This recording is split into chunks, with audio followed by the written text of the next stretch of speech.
બહેનો દ્વારા પડતર પ્રશ્નને લઈ આવેદન આપવામાં આવ્યું।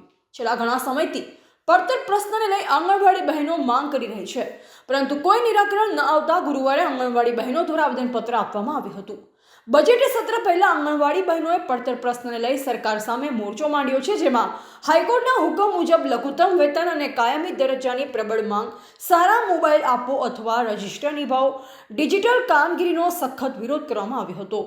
MMY, AVT, પોષણ ટ્રેકર, FRS જેવી એપમાં આવતી મુશ્કેલીઓથી કંટાળી બહેનોએ રોષ વ્યક્ત કર્યો હતો। માણસા ખાતે એકત્ર થઈ આંગણવાડી બહેનોએ ધારાસભ્ય JS પટેલ, મામલતદાર અને TDOને લેખિતમાં આવેદનપત્ર આપ્યું હતું। આંગણવાડી બહેનો દ્વારા લઘુત્તમ વેતન, કાયમી નોકરી અને નવા મોબાઈલ, વતનમાં બદલીની માંગ સાથે આવેદનપત્ર આપ્યું હતું।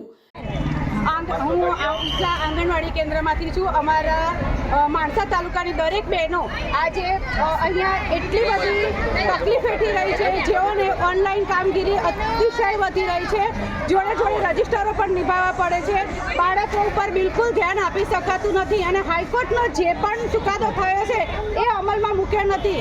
આજે અમારી બહેનો એકદમ માનદ વેતનની અંદર કામ કરી રહી છે, લઘુત્તમ વેતનમાં વધારો કરો। અમારી બહેનો આજે ના છૂટકે અહીંયા લડત કરી રહી છે, બરાબર।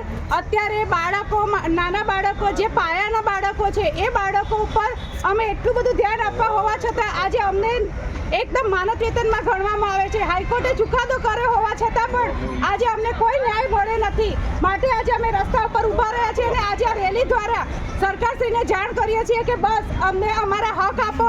બસ અમારી બહેનો જે લડત કરી રહી છે, જે ચુકાદો દ્વારા જે ચુકાદો કરે છે હાઈકોર્ટનો સેલરી માટેનો, એ બી હજુ સુધી આવે નથી અમારી બહેનો સુધી, બરાબર।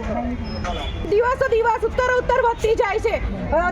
રહી જતું હતું આંગણવાડીની અંદર BLOની કામગીરી, આ બધી બહેનો આંગણવાડીના ટાઈમમાંથી જો ફ્રી ના પડતી હોય તો કઈ રીતે એક્સ્ટ્રા કામગીરી તમે આપી શકો? થીમ પ્રમાણે ભણવાનું તો એક બાજુ રહ્યું, અમે ઓનલાઈનની કામગીરીમાંથી જ ઊંચા નથી આવતા।